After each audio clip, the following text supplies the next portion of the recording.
Bwana Yesu asifiwe. Mpendwa mtazamaji wa chaneli yetu ya Injili Nje ya Kuta za Kanisa, basi nikukaribishe tena katika vipindi vyetu vinavyofuata. Ninaamini kabisa umeweza kusikiliza vipindi vilivyotangulia na vimekuwa baraka kwako.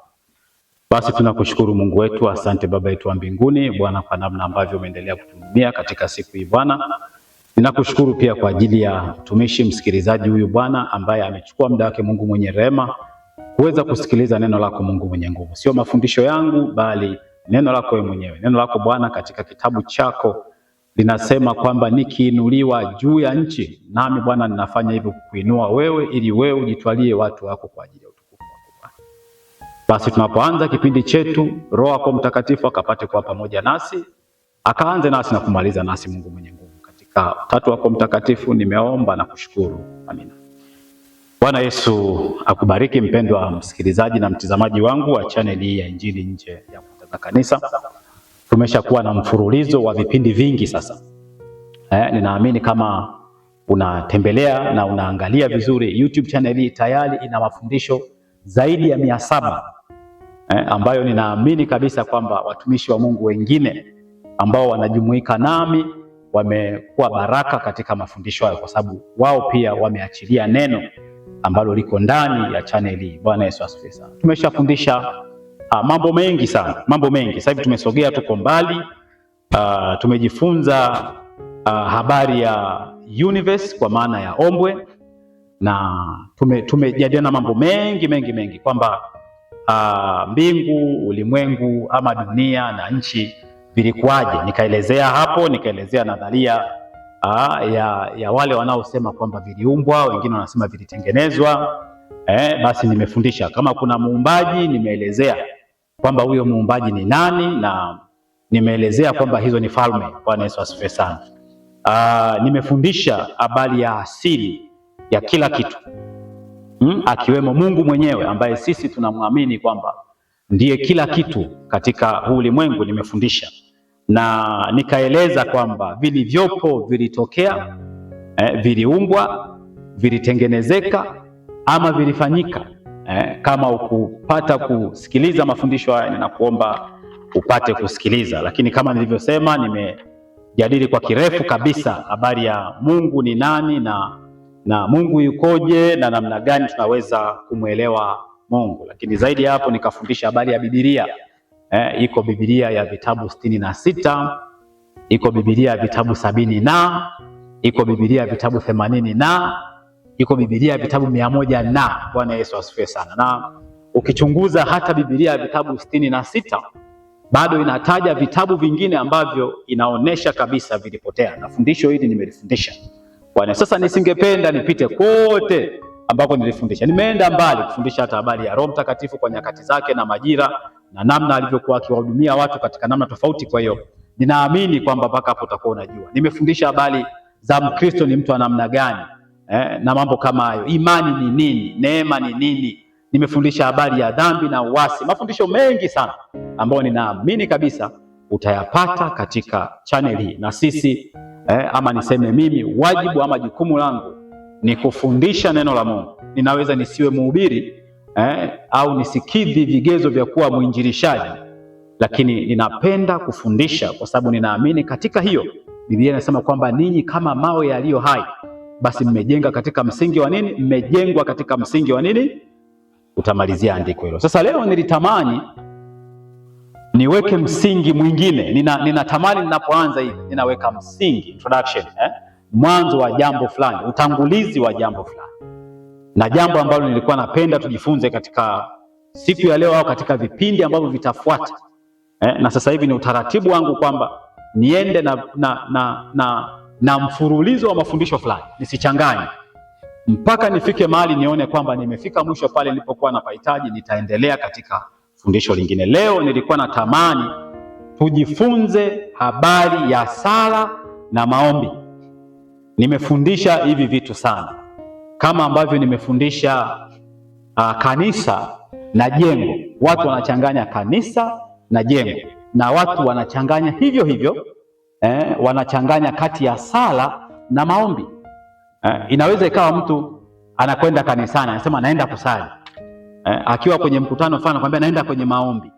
Sasa sala ni nini na maombi ni kitu gani? Bwana Yesu asifiwe sana.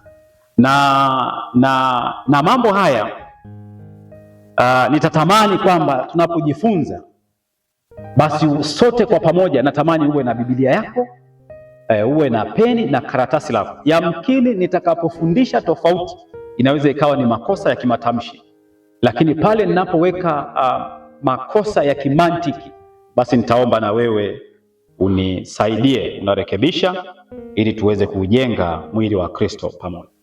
Sasa leo nitapenda tufungue kwa andiko linalopatikana lililoandikwa na Daktari Luka. Ni Injili hii ya Luka, na nitasoma sura ya 11 na aya ya kwanza, na nitatamani sasa wewe uweze kusoma aya milango iliyotangulia ama sura iliyotangulia mpaka katika sura hii ya 11 ambayo mimi leo ndio ninaigusia ninapotaka kufungua sasa kipindi hiki ama kuweka msingi wa kipindi hiki kwa habari ya sala na maombi. Bwana Yesu asifiwe sana. Labda kwa kusaidia ninaweza nikaanzia Luka 10, lakini hiyo utasoma na tukasoma Luka 10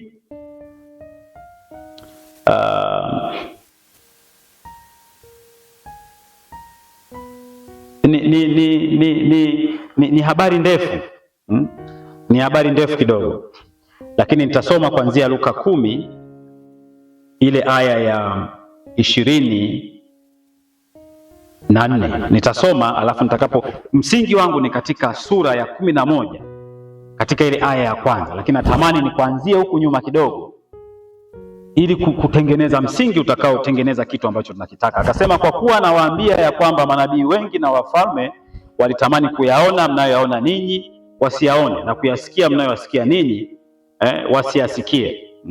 Alafu huu ni mfano wa Msamaria mwema. Anasema, natazama mwanasheria mmoja alisimama amjaribu akisema, Mwalimu, nifanye nini ili niurithi uzima wa milele? Anasema, akamwambia, imeandikwa nini katika Torati? Yaani huyu mwalimu alikuwa anafanyeje? Mwanasheria huyu mmoja alikuwa anataka kumjaribu Yesu, na katika jaribio la kumjaribu Yesu anamwambia, nifanye nini ili niurithi uzima wa milele? Yesu anamjibu, anamwambia, imeandikwa nini katika Torati? Sasa mambo haya ni lazima uelewe. Huyu ni mwanasheria na hii Torati anayoisema Yesu ni sheria. Anamuuliza, wasomaje?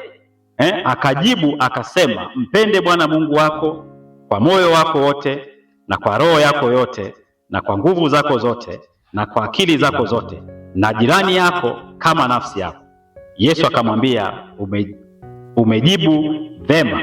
Anasema, fanya hivi nawe utaishi. Naye akitaka kujidai haki akamuuliza Yesu, jirani yangu ni nani? Yesu akamjibu akasema, mtu mmoja alishuka toka Yerusalemu kwenda Yeriko, akaangukia kati ya wanyang'anyi, wakamvua nguo, wakamtia majeraha, wakaenda zao wakimwacha karibu ya kufa. Anasema, kwa nasibu kuhani mmoja alishuka kwa njia ile, alipomwona alipita kando, na Mlawi vivyo hivyo, alipofika pale akamwona akapita kando. Lakini Msamaria mmoja katika kusafiri kwake alifika hapo alipo, na alipomwona akamhurumia, akamkaribia, akamfunga jeraha zake, akamtia mafuta na divai, akampandisha juu ya mnyama wake, akampeleka mpaka nyumba ya wageni, akamtunza. Hata siku ya pili akatoa dinari 200 akampa mwenye nyumba ya wageni akisema, mtunze huyu, na chochote utakachogharamiwa zaidi, mimi nitakaporudi nitakulipa. Yesu anasema, waonaje wewe kati ya hao watatu ni yupi aliyekuwa jirani yake yule aliyeangukia kati ya wanyang'anyi? Akasema huyo aliyemwonea huruma. Yesu akamwambia, nenda zako nawe ukafanye vivyo hivyo. Lakini pia hilo ni jambo la kwanza. Lakini la pili, Yesu anamtembelea Martha na Mariamu, na tukumbuke kwamba hawa walikuwa ni ndugu. Ikawa katika kuenenda kwao akaingia katika kijiji kimoja, mwanamke mmoja jina lake Martha akamkaribisha nyumbani, naye alikuwa na umbu lake aitwaye Mariamu. aliyeketi miguuni pa Yesu. Huyu Mariamu alikaa miguuni pa Yesu, lakini ukumbuke Martha ndio aliyemkaribisha Yesu. Anasema lakini Martha alikuwa akihangaika kwa utumishi mwingi, akamwendea akasema, Bwana, huoni vibaya hivyo ndugu yangu alivyoniacha nitumike peke yangu? Basi mwambie anisaidie. 41 Yesu anasema, Bwana akamwambia Martha, Martha, unasumbuka na kufadhaika kwa ajili ya vitu vingi, lakini kinachotakiwa ni kitu kimoja, na Mariamu amechagua fungu lililo jema ambalo hataondolewa. Nimekupa mfano wa Samaria na kupa mfano wa Martha. Ninataka nikulete kwa habari ya sala na maombi ni kitu gani. Kumbuka huyu mwanasheria alivyotaka kumjaribu Yesu.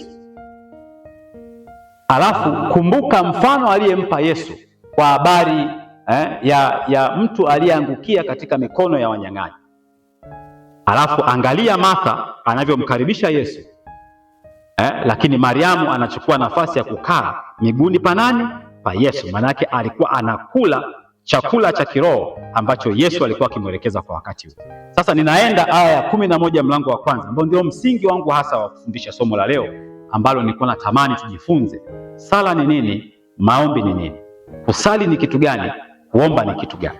Anasema ikawa alipofika mahali fulani akiomba, alipokwisha, mmoja kati ya wanafunzi wake walimwambia, Bwana, tufundishe sisi kusali kama vile Yohana alivyowafundisha wanafunzi wake. Na tukumbuke kwamba katika kundi la wanafunzi wa Yesu kulikuwa ndani wanafunzi wa Yohana, lakini mmoja ya wanafunzi wa Yesu anamuomba Yesu awafundishe kusali kama Yohana alivyowafundisha wanafunzi wake kusali. Sikiliza hapa alichojibu Yesu. Anasema akamwambia, msalipo semeni, Baba, alafu kwenye mabano, Baba yetu uliye mbinguni, jina lako litakaswe, ufalme wako uje, mapenzi yako yatimizwe hapa duniani kama huko mbinguni. Utupe sisi, utupe siku kwa siku riziki yetu. Huwa napenda sana hiki kitu. Sala hii utaipata nafikiri katika Injili ya Mathayo kama nitakuwa nakumbuka. Hizi injili zingine 3 anafundisha. Sasa Baba yetu uliye mbinguni, sio nini, jina lako lifanyeje, ufalme wako uje, utupe sisi riziki yetu. Lakini hapa katika Luka anasema utupe siku kwa siku riziki yetu. Anasema utusamee dhambi zetu kama sisi nasi tunamsamee kila tumwiaye, na usitutie majaribuni, lakini utuokoe na yule mwovu. Lakini akawaambia, ni nani kwenu aliye na rafiki akamwendea usiku wa manane na kumwambia, rafiki yangu nikopeshe mikate 3? Akagoma. Hiyo akagoma nimeiongeza mimi makusudi. Lakini unaona hapa wanafunzi wanamwambia tufundishe sisi kusali, sio kuomba. Tufundishe sisi kusali. Kwa nini hawakumwambia tufundishe sisi kuomba? Maana yake kuna tofauti. Na katika msingi wa leo kwa ufupi huo ambao nimeuweka, sintaenda mbali sana. Nimechukua hiyo Luka 11:1. Lakini pia kama utaona unataka ushauri mwingine mzuri zaidi ambao utakupambanulia tofauti ya sala na maombi, fungua tena Injili ya Luka hiyo hiyo 11 na 18:1. Kule tulikuwa na 11:1. Hapa fungua mlango wa 18 aya ya kwanza. Anasema akawaambia mfano ya kwamba imewapasa kumwomba Mungu siku zote, wala msikate tamaa. Sasa msingi wangu nilikuwa nataka nikuoneshe Luka 11:1 anasema utufundishe sisi kusali. Luka hiyo hiyo 18:1 anazungumza habari ya nini? Imewapasa kumwomba Mungu bila kufanya nini? Kama nilivyozungumza. Bwana Yesu asifiwe sana. Kwa hiyo kuna tofauti kati ya sala na kuna tofauti kati ya maombi, na tutakapokuja katika vipindi vingine sasa ambavyo nitaendelea kufundisha sala ni nini na maombi ni nini, ninaamini kabisa kwamba sasa utakuwa ni mtu ambaye unaweza ukatofautisha. Najua sijaenda mbali katika kukujenga, kukueleza kwamba sala ni kitu gani na maombi ni kitu gani, lakini walau sasa utakuwa una mawazo ya kuelewa kwamba kusali ni tofauti na kuomba. Tunasema ombea chakula, ombea mgonjwa, ombea elimu, ombea mazao, ombea sini. Hatusemi salia mazao, salia chakula, salia, unaona hata maneno nakataa. Kwa hiyo kuna maombi, lakini kuna kitu kinaitwa sala. Bwana Yesu akubariki sana, na ninaamini katika msingi huo sasa tutaenda pamoja. Mimi ninaitwa Elia, lakini kwa sababu napenda kufundisha, wengi walikuwa wananiita kwa jina hilo la Mwalimu Elia, na mimi nikalipokea. Kwa ninafundisha kwa minajimu hiyo, kwa jina hilo la Elia. Ukienda katika Facebook utatupata kwa grupu linaloitwa Jukwaa la Wakristo, lakini ukiingia katika YouTube channel utanipata kwa jina la Injili Nje ya Kuta za Kanisa, ama ukitafuta Mwalimu Elia. Lakini ukienda kwenye Instagram unatafuta Mwalimu Elia WAL, lakini sasa nafikiri nitabadilisha pale, niweke MWAL, Mwalimu MWL, ndio unanipata sasa hivi, _Elia, utanipata hapa. Lakini sasa nitaliweka lisomeke MWAL Elia. Bwana Yesu akubariki sana. Basi nikukaribishe katika channel yetu hii, lakini nikukaribishe katika vipindi vinavyofuata. Tuwe pamoja tunapoenda kujifunza neno la Mungu. Bwana Yesu, ninakushukuru Mungu wangu wa mbinguni kwa ajili ya ukuu na utukufu wako Bwana. Asante kwa namna ambavyo umekuwa mwaminifu, Mungu mwenye rehema. Soma maandiko yako kama ilivyoandikwa na mwandishi Dr. Luka 11:1, 18:1. Bwana, utupe maarifa ya kuendelea kujifunza neno lako, tukapate kujua tofauti ya kusali na kuomba, ama tofauti ya sala na maombi. Ndivyo Bwana tutakavyoendelea kukua katika hekima, lakini kukua pia katika kiroho, na kukua katika kukujua wewe Bwana, tukiamini Roho yako Mtakatifu ataendelea kutuhudumia sawa sawa kama alivyohudumia watakatifu wengine katika nyakati tofauti. Basi ninamwombea mtazamaji wangu na msikilizaji wangu huyu Bwana, imarisha afya yake ya akili, kimwili na kiroho, lakini imarisha kazi zake Mungu mwenye rehema anazozifanya kwa mikono yake, kazi halali Bwana, zinazompa utukufu, sio zile za dhuluma. Bwana Yesu, najua mikono yake kazalishe kwa kicheko, lakini sio katika kilio na maumivu Bwana, katika nyakati ambazo wewe unajua Bwana tunapita. Basi asante Mungu wetu, nikijua kwamba wewe